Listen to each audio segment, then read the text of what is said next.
홈팀 리버풀 포메이션은 4-2-3-1이며 살라는 측면 돌파와 마무리에서 여전히 치명적인 무기다. 에키티케는 페널티 박스 안 움직임과 빠른 슈팅 감각으로 수비진을 흔드는 자원이다.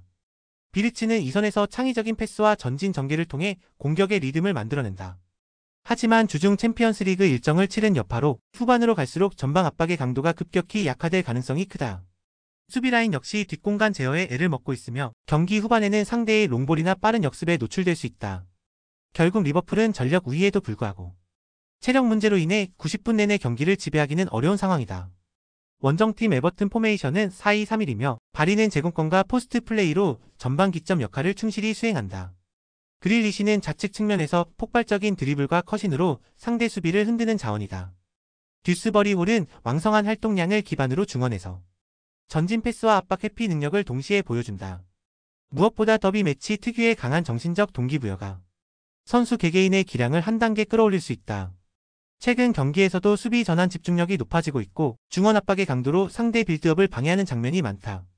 체력적 우위를 활용해 후반전의 흐름을 뒤집을 수 있는 잠재력을 지니고 있다는 점이 변수다. 리버풀은 전력 우위에도 불구하고 주중 일정 여파와 체력 부담이라는 한계를 안고 있다. 에버튼은 더비라는 특수성을 무기로 삼아 경기 집중도를 극대화할 수 있다. 이번 머지사이드 더비는 팽팽한 심리전과 체력 요인이 결합되며 균형이 쉽게 깨지지 않을 가능성이 크다.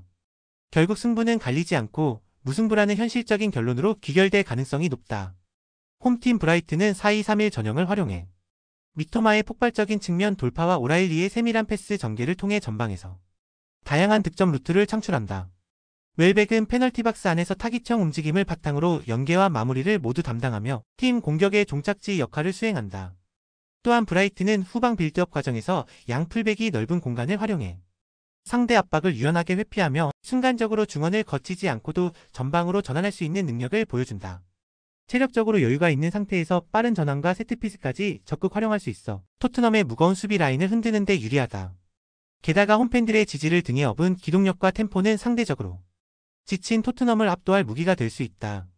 원정팀 토트넘은 4-3-3 전형을 기반으로 히샬리송이 제공권과 포스트 플레이를 통해 이선 자원들과 연계를 시도한다. 존스는 폭발적인 스프린트와 직선적인 돌파로 측면을 흔드는 능력이 탁월하고 주앙 팔리냐는 중원에서 압박과 볼 배급을 동시에 담당한다.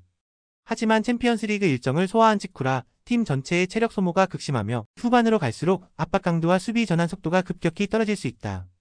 특히 원정 강행군의 피로가 누적되면서 중원 간격이 벌어지고 전방과 후방의 연결고리가 끊어지는 장면이 반복될 위험이 있다. 결국 개인 전술 능력은 위협적일 수 있으나 팀 전체적으로는 체력과 조직력의 균형이 무너질 가능성이 크다. 브라이튼은 휴식과 홈 이점을 등에 업고 전술 완성도를 끌어올린 상태다. 반면 토트넘은 일정 누적과 체력 부담으로 인해 경기 후반 집중력 저하가 불가피하다. 이 경기는 브라이튼이 경기 전체를 주도하며 승리로 연결할 시나리오가 가장 현실적이다. 홈팀 벌리 포메이션은 4-2-3-1이며 포스터는 제공권에서 확실한 우위를 점하며 세트피스 상황에서 언제든지 득점을 노릴 수 있다.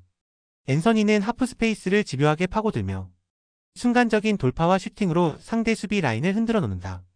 컬레는 중원에서 볼을 간수하며 전환의 템포를 조절하는 능력이 뛰어나 벌리의 공격 루트를 안정적으로 만들어준다.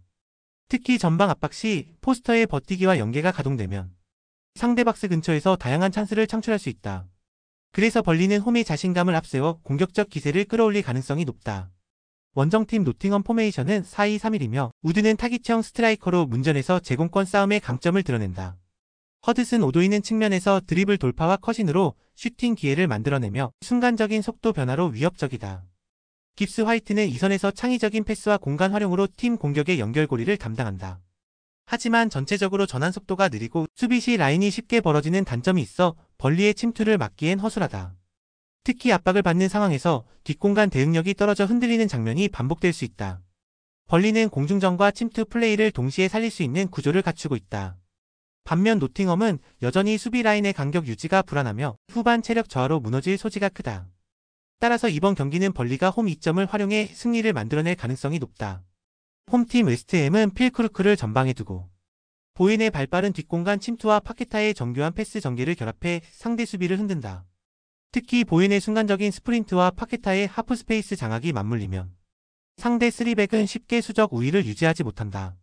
세트피스 상황에서도 필크루크의 제공권은 날카로운 무기가 되며 세컨드 볼 싸움에서도 강하게 반응할 수 있다.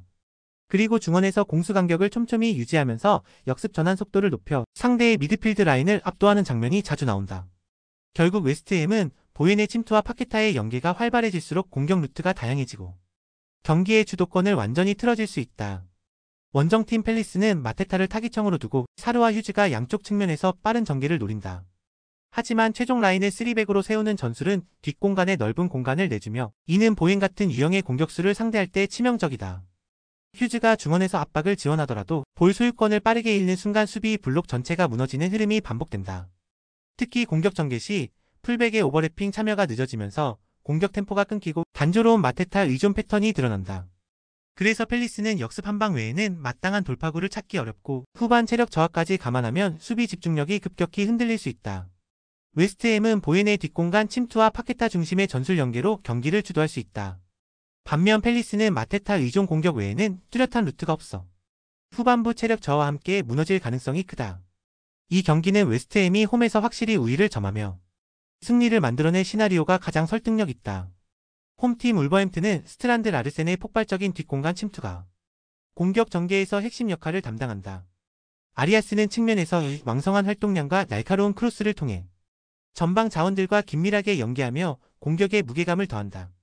주앙 고메스는 중원에서 압박과 템포 조율을 동시에 수행하며 상대의 전개를 끊고 빠른 전환으로 공격 속도를 높인다. 게다가 울버햄튼은 교체 자원 활용에서도 우위를 점하고 있어 후반전 경기 흐름을 흔들 수 있는 카드가 풍부하다. 그래서 체력 부담이 커지는 시점에서도 지속적으로 압박과 공격 템포를 이어갈 수 있는 구조다. 원정팀 리즈는 피로에의 연계와 마무리 능력을 앞세워 공격 루트를 전개한다. 제임스는 빠른 발을 활용한 측면 돌파로 위협을 가하지만 결정력에서는 아쉬운 장면이 반복된다. 슈타우는 중원에서 전방 압박과 빌드업 연결을 동시에 시도하지만 순간적인 압박 탈출 능력은 다소 부족하다. 무엇보다 수비 라인이 스피드가 떨어져 라르센 같은 전형적인 뒷공간 침투형 스트라이커에게 약점을 보인다.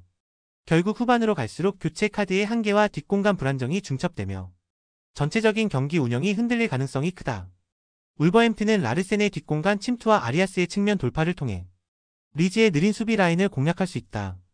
또한 교체 자원 우위를 통해 경기 후반에도 안정적으로 경기력을 유지할 수 있다. 반면 리즈는 공격 루트가 단조롭고 수비 속도 저하로 인해 위험 노출이 불가피하다. 그래서 이번 경기는 울버햄튼이 전술적 상성과 체력 운영 우세를 바탕으로 승리를 거둘 가능성이 높다. 홈팀 레알 마드리드 포메이션은 4-2-3-1이며 음바페는 최전방에서 폭발적인 라인 브레이킹으로 상대 뒷공간을 집요하게 파고든다. 호드리구는 측면에서 드리블과 컷신을 활용해 경기 리듬을 흔들고 결정적인 순간 슈팅으로 직결하는 능력이 탁월하다.